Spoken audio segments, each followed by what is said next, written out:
We've got to go home. The windscreen needs replacing. That difficult second MOT awaits. But the world is wide, and with two motorhomers full of misplaced confidence, why let responsibility get in the way? First stop, the kind of place that makes you forget you ever had a schedule. Where is it, Spence? We didn't say this. Don't even know where we are. Titisee? I think it's Titisee. Titisee. I think so. That's what the lake's called anyway. This town is definitely called Titisee. So we're both called Titisee. Makes sense, I suppose. And it's just full of cafes, restaurants and tat shops. Souvenir shops. Too much tat gives you an appetite. So it's back to base camp. We have come to camp in Stellarplatz, which is just outside of Titisee on the other side of the lake. And it's €22 a night. And it's right next to Camp in Bankenhof, which we can use all the facilities that are on here and only pay €22 a night. Whereas if you actually stay on the campsite, it works out to be about €40 a night. So Spencer has the healthy option. So I run up those mountains. Another day, and with the sun still on our side, we answer the call of adventure. Boards out, spirits high, we head back to Titisee for a spot of lunch. And why not? We're on holiday. Halfway there. Yeah. Halfway there. Nice bit of lunch. It was a really nice bit of lunch, It was actually. alright as it goes, wasn't it? And now we've got to go back. Yeah. The good news is the wind should be on our side. It's about 25 degrees up here. It murders down the other end. Should we go for it? Yeah, we're going to go for it. We're going to hit the paddles. Let's do it.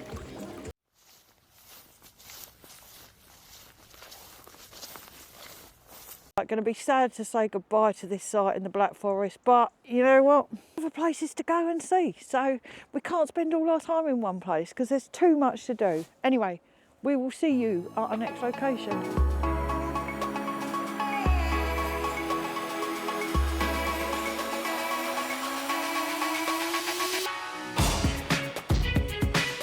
She's Lisa, He's Spencer. and she's going to tell you where we are. We're just over the border in France now at a lovely little park up, and we are heading back over the border to Germany across the bridge to go to a little town that's there. Breisach lies tucked between the Black Forest and the Voss Mountains in the Upper Rhine Valley. A natural amphitheatre of warmth that traps the sunlight and makes the town one of Germany's brightest, most sun-kissed corners. What a lovely little town. It's beautiful. Yeah, full of history. Breisach was nearly destroyed in 1945, but its historic landmarks, most notably the cathedral, were rebuilt with such care and pride that the town now carries a comforting, resilient heartiness. You've got a sunset over the mountains. Yeah, that is pretty cool. Pretty cool. And we're in Germany, and over that side is actually France. That is France, Yeah. So, which is where we'll be heading tomorrow. That's where we'll be heading tonight, because that's where the motorhome is. Finally, after years of almost, but not quite, we get to stand with the motorhomers of Instagram and wander into the storybook bustle of Colmar. The half-timbered houses, the quaint canals of Petite Venice, the cheese. Tell us about the cheese, Spence. Walking past a shop, a very attractive young French girl was offering out 3 bits of cheese. Love a freebie. So we went and tried it, very nice. She's enticed us into shop to try some more. Ended up selling us some. Green cheese.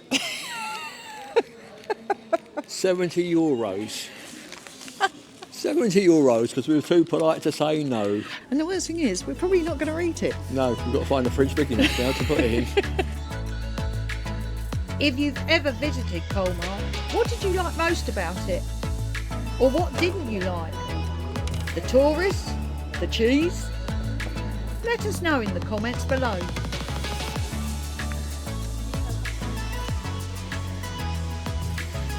And please consider hitting the like button. It will really help our fragile egos.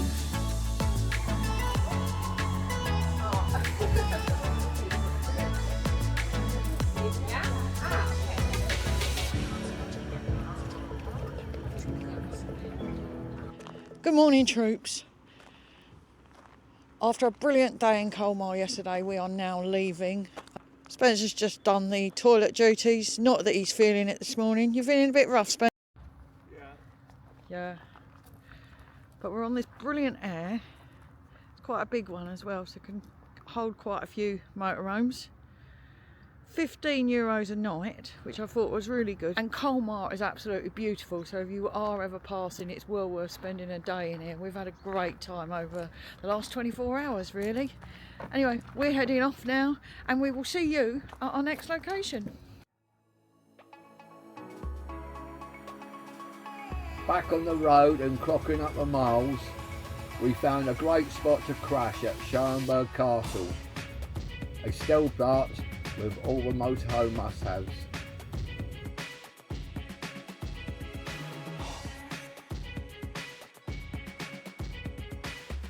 Our final German stopover was a car park near St. Louis, shared with the travelling community. Their relentless tidiness made us look like characters out of Shameless. Heading to the petrol station now, getting some fuel, and then hopefully, if all goes well, we're going to be heading into Luxembourg. And what a perfect time to see a capital city. Light fading, street lamps glowing, and the whole place wrapped in the perfect evening atmosphere. There's always room for another cocktail to lift the mood, though it still doesn't seem to work on this grumpy old git.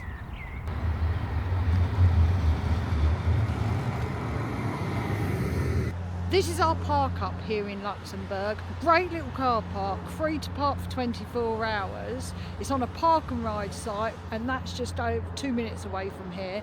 The only problem I've got is it's right by a main road, and I mean a main road. And because Spencer really does not want to deal with me in the morning when I've had no sleep, because I can be a grumpy bitch, we've decided to move. So what we're going to do is go from here to the back there where all those other vans are, and hopefully that should help dull the noise a bit. If not, then Spencer's in for it in the morning. The Bock casemates are actually the remains of a castle that used to stand here. There's a load of tunnels underneath the ground, and they're twisty windy, and you've also got some amazing viewpoints of the city.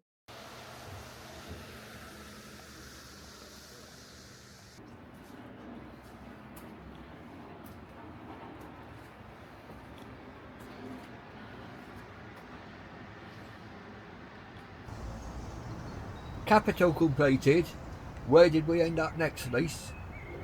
We drove up to Vianden, which is towards the north of Luxembourg, looking for a place to park. Unfortunately, for the size of our vehicle, wild camping was out of the question. So we ended up having to come on this air. Now, probably the most expensive air we've had to date, €34 a night.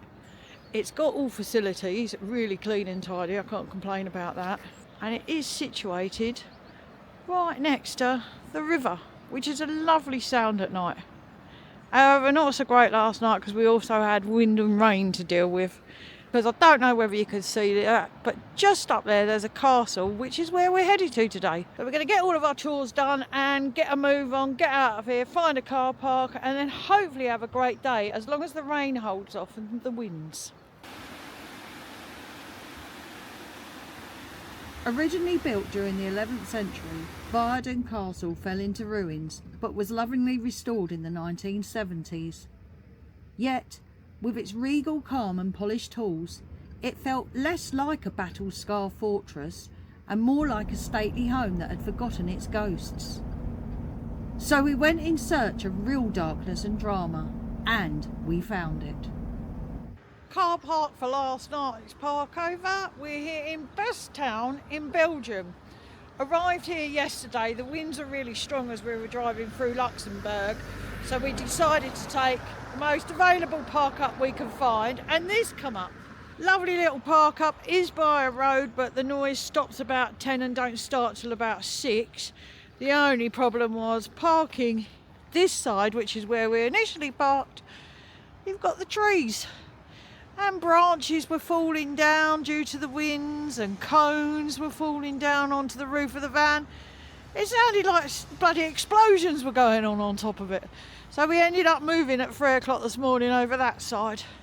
Today we are actually going to go to a war museum which we've found, which is literally 5 minutes down the road. So we're just getting the van all ready now, getting it all packed up, and we'll be leaving, driving up there, and hopefully spend a few hours walking around this museum. Behind us is a monument to the American soldiers who lost their life in the Battle of Ardennes between December 1944 and January 1945.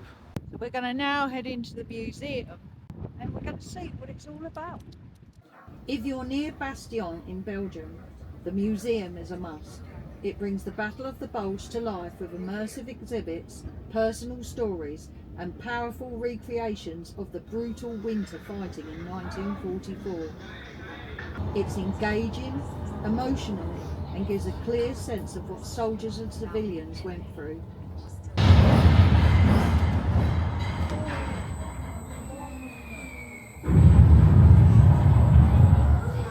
A compact but unforgettable look at one of the most defining battles of the Second World War.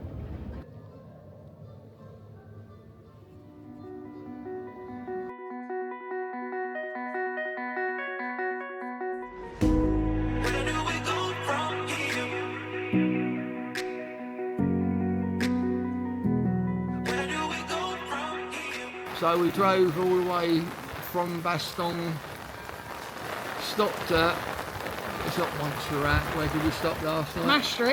Maastricht last night, but quite way out of town, so this morning we said we might as well drive as far north as we can do, so we come to Rotterdam. It's 6 kilometres out of Rotterdam centre, nice little park up, overhanging the canal with a couple of windmills in view. Oh yeah. Looks like it's going to be quiet.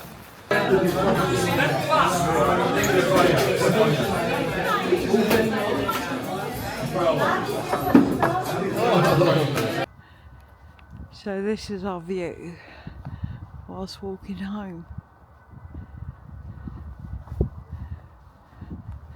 I've done a still shot because I can't even get this straight.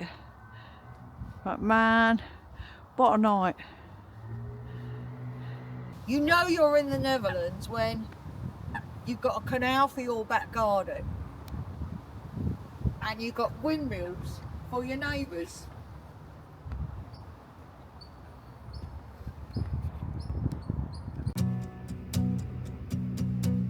Self-inflicted hangovers firmly in place and absolutely no brain power left to tackle the Rotterdam Metro ticket machine, we abandoned all plans and set off on foot to walk the Windmill Trail in Schiedam.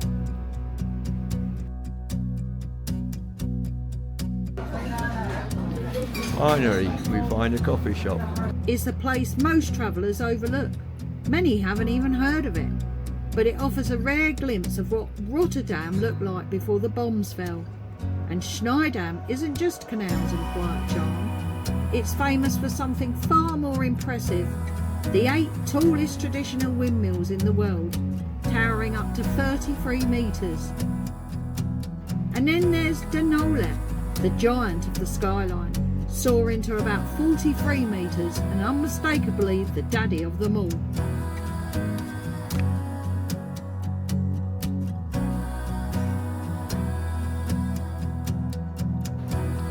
And here we are, our final windmill. We are successful windmill blaggers. We are the Motorhome Mavericks, full-time motorhomers. Why not come along and see how we cope with winter van life in the UK?